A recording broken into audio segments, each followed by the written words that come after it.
নমস্কাৰ বন্ধুসকল Guwahati medical college and হস্পিটেলত কিছু সংখ্যক পদ মুকলি হৈছে সেই পদসমূহৰ বিষয়ে কোৱাৰ কাৰণে মোৰ এই ভিডিওটো আজি বনাইছো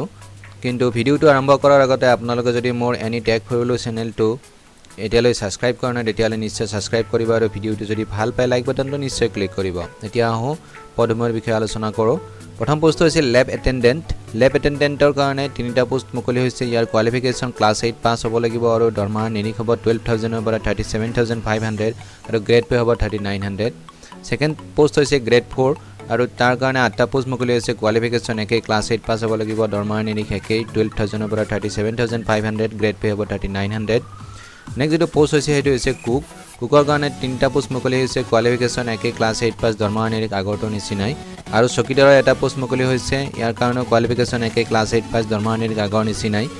আৰু ওয়াৰ্ড বয় আৰু ওয়াৰ্ড গাৰ্লৰ কাৰণে টোটাল দুটা পোষ্ট মুকলি হৈছে কোৱালিফিকেশন একে হ'ব ক্লাছ 8 পাস হ'ব লাগিব দৰমহা নিৰিখ একে 12000 ৰ পৰা 37500 গ্ৰেড পে 3900 দৰমহা ক্যান্ডিডেটৰ বয়স 18 বছৰৰ পৰা 40 বছৰৰ ভিতৰত হ'ব লাগিব ফিজ হিচাপে জেনাৰেল ক্যান্ডিডেটে 250 रुपीस जमा দিব লাগিব আৰু এসসি এসটি বা ওবিসি এমওবিসি এইবিলাকে 150 रुपीस জমা দিব লাগিব আৰু ফিজটো সালান কাটি জমা দিব লাগিব সালানৰ যেটো হেড এটো মই ইয়াতে হাইলাইট কৰি দিছো আপোনালোকে এডভাৰটাইজমেন্টটো চাই ল'ব পাৰিব আৰু আপোনালোকে এটো এপ্লাই কৰিব লাগিব অনলাইন এপ্লাই কৰিব লাগিব অফলাইন এপ্লাই নহয় আৰু কোনটো ওয়েবসাইটত কৰিব এটো www.dmeassam.gov.in এটো ওয়েবসাইটত আপোনালোকে অনলাইন এপ্লাই কৰিব লাগিব আৰু অনলাইন এপ্লাই কৰাৰ টাইমত আপোনালোকে ট্ৰেজাৰি চালানৰ যেটো অৰিজিনাল কপি তাক স্ক্যান কৰি ৰাখিব লাগিব লগতে যিবিলাক যাৱতীয় ডকুমেন্ট যেনে ধৰক দুটা recent passport size colour photocopy self attach কৰি তাৰ পিছত SSLC admit card marksheet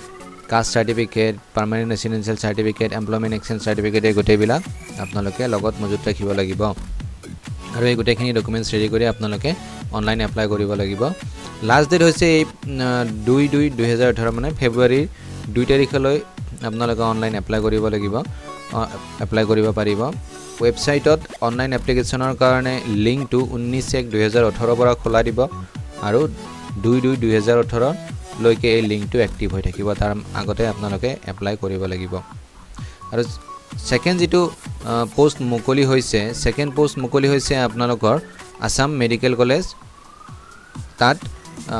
Assam medical college ডিব্ৰুগড়ত কিছু সংখ্যক পদ মুকলি হৈছে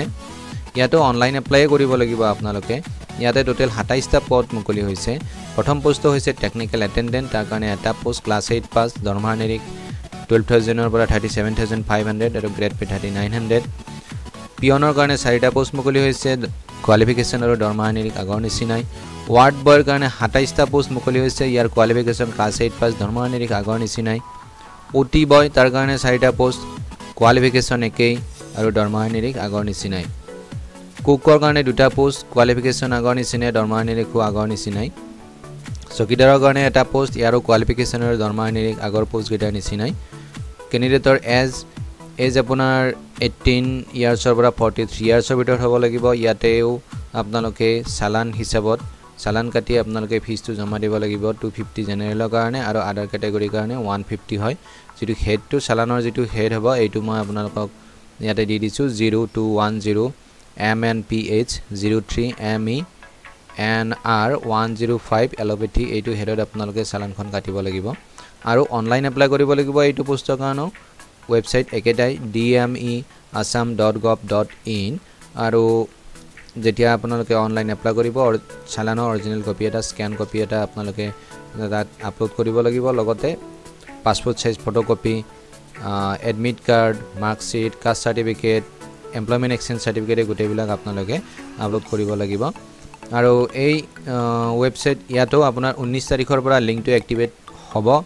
2/2/2018 লৈকে লিংকটো এক্টিভ হৈ থাকিব তাত ভিতৰত আপোনালোকে অনলাইন এপ্লাই কৰিব তো এইখিনি আছিল মূল কথা আশা কৰো আপোনালোকে ভালদৰে এপ্লাই কৰিব মই এডভাৰটাইজমেন্টৰ লিংক আৰু ওয়েবসাইটৰ লিংক মই ডেসক্ৰিপচনত দি দিম আপোনালোকে তাত গৈ ভালদৰে চাই ল'ব আপোনালোকে